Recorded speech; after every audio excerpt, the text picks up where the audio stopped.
ओम श्री महालक्ष्मी च विद्महे विष्णु पत्नी च धीमहि तन्नो लक्ष्मी प्रचोदयात्। जय माता दी। आज हम मार्गशीर्ष माह के महालक्ष्मी गुरुवार व्रत कथा के साथ साथ माता महालक्ष्मी को अत्यंत प्रिय और उन्हें शीघ्र प्रसन्न करने वाले श्री सूक्त के पाठ का भी श्रवण करेंगे, जो दुख, दारिद्र और पापों का अंत करके समस्त प्रकार के सुख, सौभाग्य और ऐश्वर्य प्रदान करती है। मार्गशीर्ष माह के गुरुवार का व्रत और पूजन करने से तथा इसकी कथा का पठन और श्रवण करने से माता महालक्ष्मी की हम पर सदा कृपा बनी रहती है। इस व्रत के करने से माता स्थायी रूप से हमारे घर में वास करती हैं। हमारे घर में धन, धान, सुख, सौभाग्य की, ऐश्वर्य की कभी कमी नहीं होती तथा मन की सभी इच्छाएं पूर्ण होती हैं। आइए अब हम माता महालक्ष्मी की कृपा बरसाने वाली गुरुवार व्रत कथा का श्रवण करते हैं। पद्म पुराण के अनुसार भगवती माता महालक्ष्मी के अनेकों नाम और अनेकों स्वरूप हैं। भूलोक में माता अधिष्ठात्री, पुष्टि, दया, माया, श्रद्धा, शांति, लज्जा, जाति, तृष्णा, शक्ति, छाया, कांति और लक्ष्मी के रूप में सदा ही वास करती हैं। हम सब उन्हें बारंबार नमस्कार करते हैं। कैलाश पर्वत पर पार्वती, क्षीर सागर में सिंधु कन्या, स्वर्ग लोक में महालक्ष्मी, भूलोक में लक्ष्मी, ब्रह्मलोक में सावित्री, गोलोक में राधिका, वृंदावन में राजेश्वरी, चंदन वन में चंद्रा, चंपक वन में गिरजा, पद्म वन में पद्मा, केतकी वन में सुशीला, कंदव वन में कंदवमाला, राजप्रसाद में राजलक्ष्मी और घर घर में वास करने वाली गृहलक्ष्मी। इन सभी नामों से माता महालक्ष्मी को पूजा जाता है। ये कथा द्वापर युग की है। भारतवर्ष के सौराष्ट्र राज्य में भद्रशवा नामक राजा राज्य किया करते थे। वो बहुत ही पराक्रमी राजा थे। 4 वेद, 6 शास्त्र और 18 पुराणों का उन्हें भली भांति ज्ञान था। उनकी पत्नी का नाम सूर्यचंद्रिका था, जो कि बहुत सुंदर, सुलोचना और पतिव्रता थी। उन दोनों को 7 पुत्र और उसके बाद एक पुत्री का वरदान प्राप्त था। उन्होंने अपनी कन्या का नाम सांबाला रखा। एक बार माता महालक्ष्मी के मन में आया कि जाकर उस राजा के राजप्रसाद में रहें। इससे राजा को 2 गुनी धन दौलत की प्राप्ति होगी, जिससे वह अपनी प्रजा को और भी सुख दे पाएगा। यदि किसी गरीब के घर जाकर रहती हूँ तो उसे धन दौलत तो प्राप्त होगा, परंतु वह स्वार्थी की भांति सारा धन अपने ऊपर ही खर्च करेगा। मन में इस तरह विचार करके माँ लक्ष्मी ने एक वृद्धा ब्राह्मणी का रूप धारण किया। हाथ में लाठी लेकर लाठी के सहारे वो रानी के राजमहल तक पहुंच गईं। माँ ने वृद्धा का रूप धारण तो किया था, परंतु इनके चेहरे पर एक अलौकिक तेज निखर रहा था। ब्राह्मणी को द्वार पर आया हुआ देखकर एक दासी सामने आई और उसने माँ से उनका नाम, काम, धाम और धर्म आदि सब पूछ डाला। वृद्धा रूपधारी माता महालक्ष्मी ने उस दासी से कहा, हे बालिके, मेरा नाम कमला है, मेरे पति का नाम भुवनेश्वर है और हम द्वारिका नगरी में निवास करते हैं। तुम्हारी रानी पिछले जन्म में एक बहुत गरीब स्त्री थी और वह एक वेश्या की पत्नी थी। दुख और दारिद्र्य के कारण उन दोनों के बीच रोज कलह कलेश हुआ करती थी। उसका पति उसे रोज मारपीट किया करता था, जिसके कारण इससे दुखी होकर वह एक दिन घर छोड़कर वन की ओर चली गई। वहां जाकर वह कई दिनों तक भूखी प्यासी भटकती रही। उसकी यह दशा देखकर मुझे उस पर बहुत दया आई और मैंने उसे सुख संपत्ति प्रदान करने वाली महालक्ष्मी गुरुवार व्रत कथा सुनाई। उसने मेरे कहने पर यह व्रत किए, जिससे माता महालक्ष्मी उस पर प्रसन्न हुई और उसकी दरिद्रता दूर हो गई और उसका घर सुख, समृद्धि और खुशियों से भर गया। फिर दोनों पति पत्नी इस संसार का सुख भोग कर माता महालक्ष्मी की कृपा से स्वर्ग को प्राप्त हुए। जितने वर्षों तक उन्होंने महालक्ष्मी जी का यह व्रत किया, उतने ही 1000 वर्षों तक उन्होंने महालक्ष्मी लोक में रहकर सुख प्राप्त किया। उसी व्रत के प्रभाव के कारण उसे राजघराने में जन्म मिला है और वह इस जन्म में यह व्रत करना भूल गई है और मैं आज यहाँ उसे इसी व्रत की याद दिलाने आई हूँ। दासी ने माँ को प्रणाम करके विनम्रता पूर्वक माता महालक्ष्मी के इस चमत्कारी व्रत की विधि उनसे पूछ ली। वृद्धा का रूप धारण किए माता महालक्ष्मी ने उस दासी को व्रत की पूजन विधि, कथा तथा उसका महत्व सबको समझाकर बता दिया। फिर वह दासी माँ को प्रणाम करके रानी के महल में गई और वृद्धा द्वारा बताई गई सारी बातें रानी को बता दी। राजमहल में रहने के कारण रानी को अपने ऐश्वर्य पर बहुत घमंड था।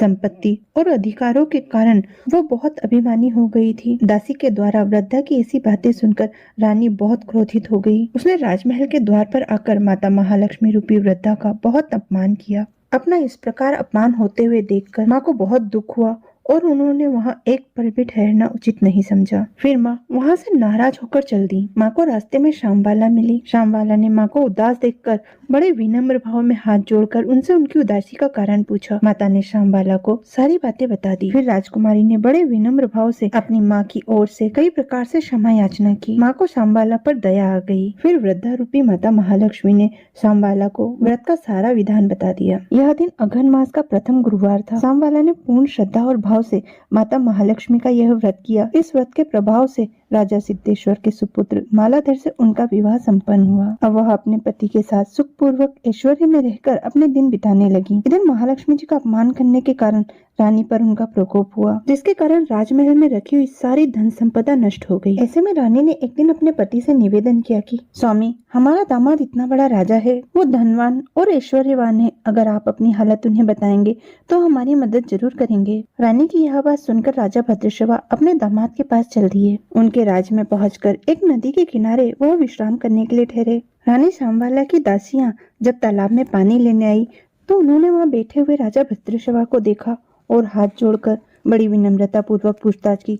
और उन्हें जब यह पता चला कि ये रानी श्यामबाला के पिताजी हैं, तो उन्होंने जाकर रानी श्यामबाला को सारी बातें बता दी। जब श्यामबाला को यह पता चला तो उन्होंने बड़े सुंदर परिधान अपनी दासी के हाथ भेजे और महल में बड़े ठाट बाट से अपने पिताजी को बुलाया। मान सम्मान और ऐश्वर्य के साथ कुछ दिनों तक पिताजी को अपने महल में रखा। जब पिताजी जाने को हुए तो रानी श्यामबाला ने एक घड़ा भर के स्वर्ण मोहरें अपने पिताजी को दे दी। अब राजा भद्रश्रवा सोने से भरा हुआ घड़ा लेकर अपने राजमहल पहुँचे और वो घड़ा उन्होंने अपनी पत्नी को दे दिया। जब रानी सूरजचंद्रिका ने उस घड़े का मुख खोला तो क्या देखा कि उसमें धन की जगह कोयले भरे हुए हैं। यह सब माता महालक्ष्मी के प्रकोप के कारण ही हो रहा था। इस प्रकार उनके दिन दरिद्रता में बीतने लगे। कुछ दिनों बाद रानी खुद अपनी बेटी से मिलने उनके राजमहल पहुंची। यह दिन मार्गशीर्ष माह का आखिरी गुरुवार था और रानी श्यामबाला ने माता महालक्ष्मी का यह व्रत किया हुआ था। जिस वक्त रानी सूरजचंद्रिका श्यामबाला के महल पहुंची, उस समय श्यामबाला माता महालक्ष्मी का पूजन कर रही थी।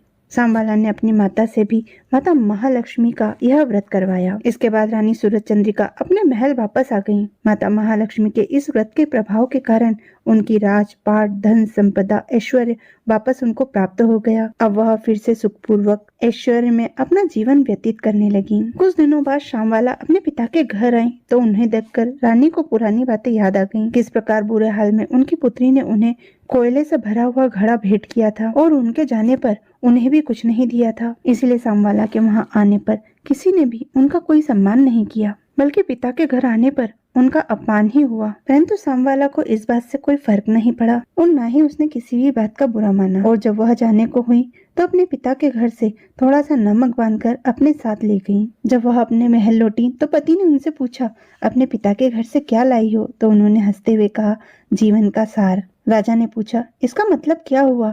तब श्यामबाला ने हंसते हुए कहा, आप थोड़ा धीरज धरिए, आपको सब पता चल जाएगा। फिर श्यामबाला ने सारा भोजन बिना नमक के बनाने की आज्ञा दी और राजा को खाना परोस दिया। जब उन्होंने वो खाना चखा तो उन्हें अरुचिपूर्ण लगा क्योंकि उसमें नमक नहीं था। फिर रानी श्यामबाला ने उसमें नमक मिलाया और हंसते हुए कहा, यही है जीवन का सार जो मैं अपने पिता के घर से लाई थी। अब राजा को उनकी बात समझ में आ गई और दोनों पति पत्नी हंसी मजाक करते हुए भोजन करने लगे। पद्म पुराण के अनुसार माता महालक्ष्मी का यह व्रत और पूजन करने से माता महालक्ष्मी घर में स्थायी रूप से वास करती हैं तथा इस कथा को पढ़ने व सुनने से माता महालक्ष्मी मन की सभी मनोकामनाएं पूर्ण करती हैं। माता महालक्ष्मी कथा सुनने वाले, सुनाने वाले और हुकारा भरने वाले सभी की समस्त मनोकामनाएं पूर्ण करना, सभी के घर में रिद्धि सिद्धि सुख समृद्धि रूप में वास करना। बोल दो श्री महालक्ष्मी मैया की जय। आइए अब हम माता महालक्ष्मी के अत्यंत प्रिय स्तोत्र श्री सूक्त का पाठ करते हैं।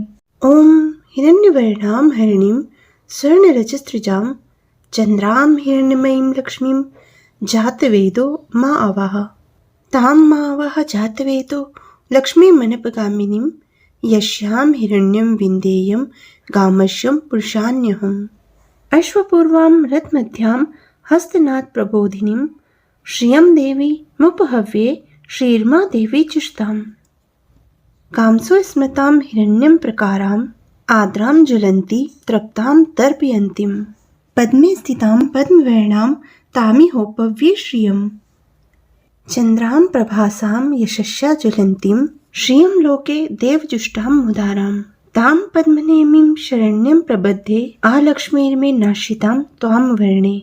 आदित्यवर्णे तपसो अधिजातो वनस्पतिस्त्व विक्षोथ विल्वः तस्य फलानि तपसानुदन्तु माया आन्ध्रा यक्षा वाह अलक्ष्मीः। उपेतो मा देवसखः कीर्तिष्यमणिनाशः प्रादुर्भूतोऽस्मिः राष्ट्रेऽस्मिनः कीर्तिं वृद्धिं ददातु मे। श्रुतपिपासा मलहां ज्येष्ठाम् आलक्ष्मीं नश्याम्यहम् आभूतिं समृद्धिं च सर्वाद् निर्णुद मे गृहताम्। गन्धद्वारां दुराधर्षां नित्यपुष्टां करिष्णीं ईश्वरीं सर्वभूतानां तामिहोपव्ये श्रियम्। मनसः काममाकूर्तिं वाचः सत्यमशिमहि पशूनां रूपमन्यष्यमयि श्रीः श्रयतां यशः कर्दमेन प्रजाभूतामयि सम्भव कर्दम श्रियं वासे मे कुले मात्रं पद्ममालिनीम्। आपः सृजन्तु स्नग्धानि चिक्लितवस मे गृहे नित्यदेवी मात्रं श्रियं वासे मे कुले। आद्रां यः कर्णीं यष्टिं स्वर्णां हेममालिनीं सूर्यां हिरण्यमयीं लक्ष्मीं जातवेदो मा आवाह। आद्रां पुष्ककर्णीं पुष्टिं पिङ्गलां पद्ममालिनीं चन्द्रां हिरण्यमयीं लक्ष्मीं जातवेदो मा आवाह। तां मावः जातवेदो लक्ष्मीमनपगामिनीं यस्यां हिरण्यं प्रभूतां गावो दाशश्वान् विन्देयं पुरुषान्यहम्। यः शुचि प्रयतो भूत्वः जुहु यदा जमन्यवयं सूक्तं पंचदशर्चम च श्रीकामः सततं जपेत्। सभी प्रेम से मिलकर बोलिए श्री महालक्ष्मी मैया की जय। वीडियो पसंद आने पर प्लीज़ इसे लाइक शेयर सब्सक्राइब जरूर कीजिए। जय माता दी।